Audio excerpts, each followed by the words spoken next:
नाही, मी आज नाही 15-20 दिवसापासून वर्तमानपत्रात आणि मीडियातसुद्धा आलेला आहे. मला राज्यसभेवर जायचं आहे किंवा लोकसभेत जायचं आहे. पण 4-5 वेळेला आलेल्या ह्या संधी ज्या दुर्दैवाने काय हाती लागल्या नाही. तर मग यावेळेला जायचं का तर म्हटलं जाऊ. परंतु अनेक ठिकाणी मकरंद पाटील मंत्री आहेत, त्यांचे भाऊ तिथे खासदार आहेत, सुनित्राताई आहेत, जयवर्ती आहेत, शिंदे खाली आहेत, त्यांचे पुत्र वरतीराज, सगळी अनेक ठिकाणी आहे. तटकरेंचे तसं आहे.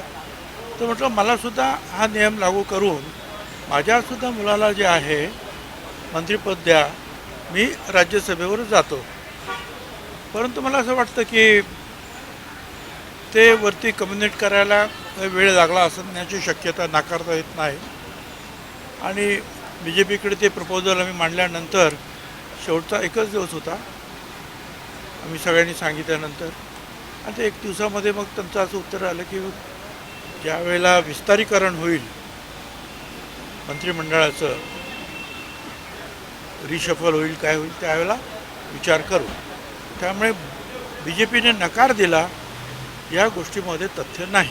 परंतु सर, तुम्हाला यंदाची संधी दिलेली नाही राज्यसभेची, त्यामुळे तुम्ही नाराज वगैरे आहेत का? नाही, काय नाराज राहणार. कारण मी सांगितलं होतं की ठीक आहे, जसं इतरांना जो न्याय मिळालेला आहे, इतरांचे जसे राज्यसभेवर, लोकसभेवर आणि इकडे मंत्री आहेत मुलं बाळं, त्याप्रमाणे मी सुद्धा हा पक्ष जो आहे स्थापन करण्यापासून पुढाकार घेतलेला आहे पवारसाहेबांकडून. मलासुद्धा हाच न्याय मिळाला पाहिजे ही माझी मागणी होती. परंतु ते काय म्हणणं आहे का म्हणून न्याय मिळाला पाहिजे असं तुम्ही म्हणताय, मग आता अन्याय झालाय का? आता तो अन्याय काय आहे की हे चालायचंच आता आणखीन पुढे. आज नाही तो कल, कल नहीं तो परसों. क्या मैं कबड्डी का खिलाड़ी हूँ, शतरंज का खिलाड़ी नहीं हूँ. शतरंज नहीं जमता है मुझे पूरी. धन्यवाद.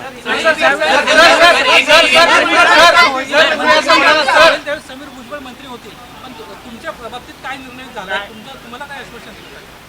त्याच्यानंतर जे होईल ते बघू ना.